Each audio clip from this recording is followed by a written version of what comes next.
Hello everyone, কি অবস্থা সবার? আশা করি সবাই অনেক ভালো আছো। তো আজ থেকে আমরা পড়া শুরু করব মেকানিক্স বা বলবিদ্যা, এবং আমি সর্বোচ্চ চেষ্টা করব প্রতি সপ্তাহে মেকানিক্স এর উপরে অন্তত 2টা ভিডিও আপলোড করার। এবং আমরা একবারে প্রথম অধ্যায় থেকে পড়াটা শুরু করব, এবং ধাপে ধাপে পড়তে পড়তে আমরা এক সময় পুরো কোর্সটাই আসলে কমপ্লিট করে ফেলবো। তো সময় নষ্ট না করে আমরা প্রথম লেকচারটা শুরু করে দেই।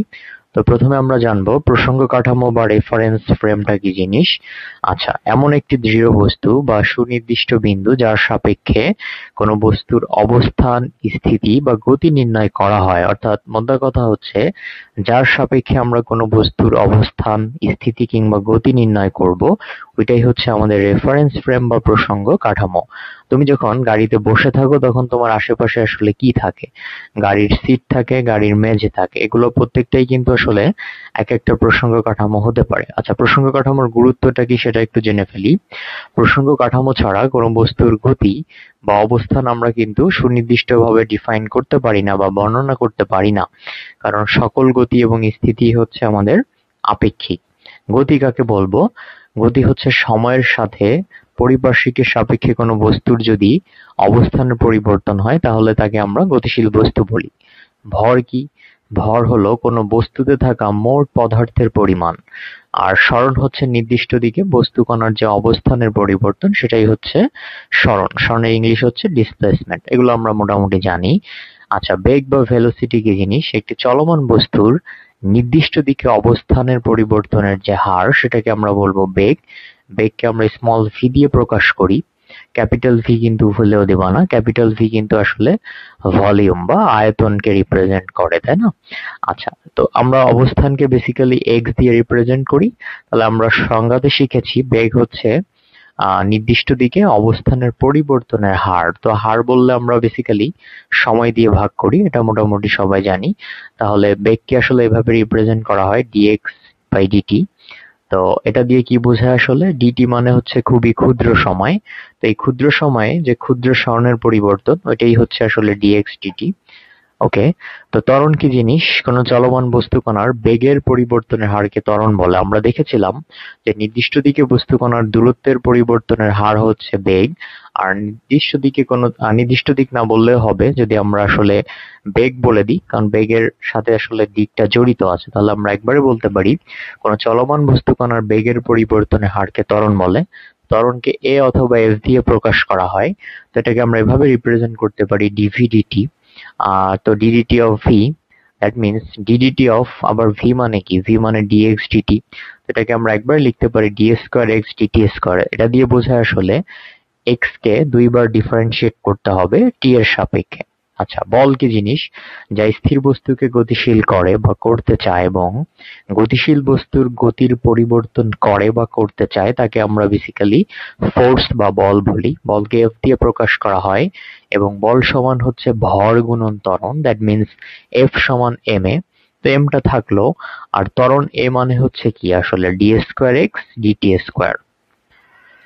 তো একবারে আমরা বল এফ সমান লিখতে পারি M into D square X DT square. আমরা যখন ম্যাথমেটিক্যাল প্রবলেম সলভ করব তখন কিন্তু আমাদের এই ইকুয়েশনটা লাগবে। সবাই একটু ভালো করে এটা আয়ত্ত করতে হবে, কেমন? আচ্ছা, এখন আমরা দেখব সব থেকে ইম্পর্টেন্ট জিনিস, সেটা হচ্ছে সিম্পল হারমোনিক মোশন বা সরল দোলন গতি। তো যদি কোনো বস্তুর ত্বরণ একটি নির্দিষ্ট বিন্দু থেকে সরণের সমানুপাতিক হয় এবং সর্বদা ওই বিন্দু অভিমুখী হয়, তাহলে বস্তুর এই গতিকে আমরা সরল দোলন গতি বা সরল স্পন্দন গতি বলে থাকবো।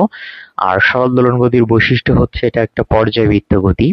পর্যায়বৃত্ত গতি বা পিরিয়ডিক মোশনকে এটা আমরা সবাই জানি।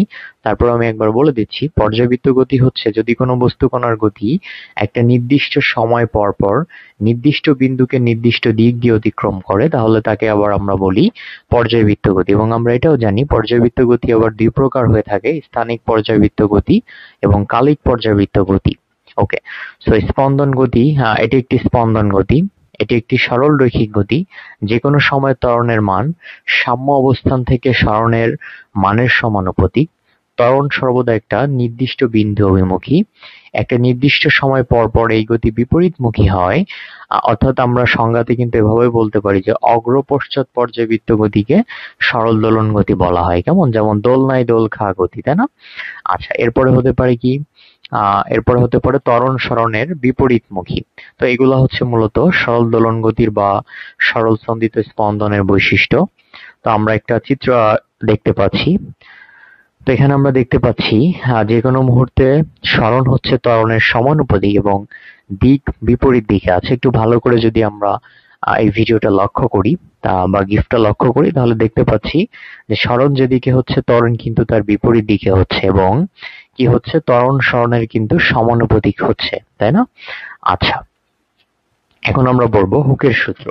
তো আমাদের বইতে হুকের সূত্রটা যেভাবে ডিফাইন করা আছে প্রথমে সেভাবে জানবো, এরপরে আমরা আসলে টিপিক্যাল যে সংজ্ঞাটা আছে সেটাও পড়বো।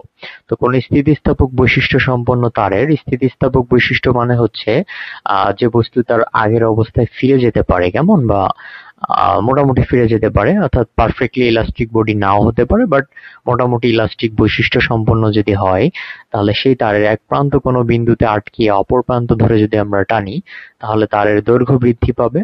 তো এটার ম্যাথমেটিক্যাল ফর্মটা হচ্ছে T is equals to lambda into x divided by L, যেখানে T হচ্ছে আসলে তারের টান, L হচ্ছে আদি দৈর্ঘ্য এবং x হচ্ছে বর্ধিতাংশ, অর্থাৎ কতটুকু দৈর্ঘ্য আমরা আসলে বর্ধিত করছি সেটা। তো এটার টিপিক্যাল সংজ্ঞাটা হচ্ছে স্থিতিস্থাপক সীমার মধ্যে কোনো বস্তুর উপর প্রযুক্ত বল বস্তুর বিকৃতির সমানুপাতিক, অর্থাৎ কতটুকু সংকুচিত করলা সেটার সমানুপাতিক হবে, যা গাণিতিকভাবে আসলে F সমান kx। ওকে, তো আমরা এখন একটা ভিডিও দেখে ফেলি। তো এখানে ভালো করে লক্ষ্য করব আমরা। তো প্রথমে তো আমরা আবার লক্ষ্য করি ফোর্স 0 ছিল, এরপরে দেখো বল 30 নিউটন প্রয়োগ করলে বিকৃতি কিন্তু 13 নিউটন হলো। হ্যাঁ, আমরা আবার লক্ষ্য করি ফোর্স 30 নিউটন, বিকৃতি হচ্ছে 13 সেন্টিমিটার। যখন ফোর্স 60 নিউটন দেওয়া হলো তখন কিন্তু বিকৃতি হয়ে গেল 26 সেন্টিমিটার। অর্থাৎ আমরা যত বেশি বল প্রয়োগ করছি তত বেশি কি পাচ্ছি, ডিফর্মেশন বা বিকৃতি পাচ্ছি। অর্থাৎ আমরা আগেই বলেছি যে প্রযুক্ত বল হচ্ছে বিকৃতির সমানুপাতিক, অর্থাৎ আমরা বল যে হারে বাড়াবো বিকৃতিও কি সমানুপাতিক হারে কিন্তু বাড়তে থাকবে, যেটা আমরা এখান থেকে দেখতে পেলাম। তো আজকের লেকচারটা আসলে এই পর্যন্তই। পরবর্তী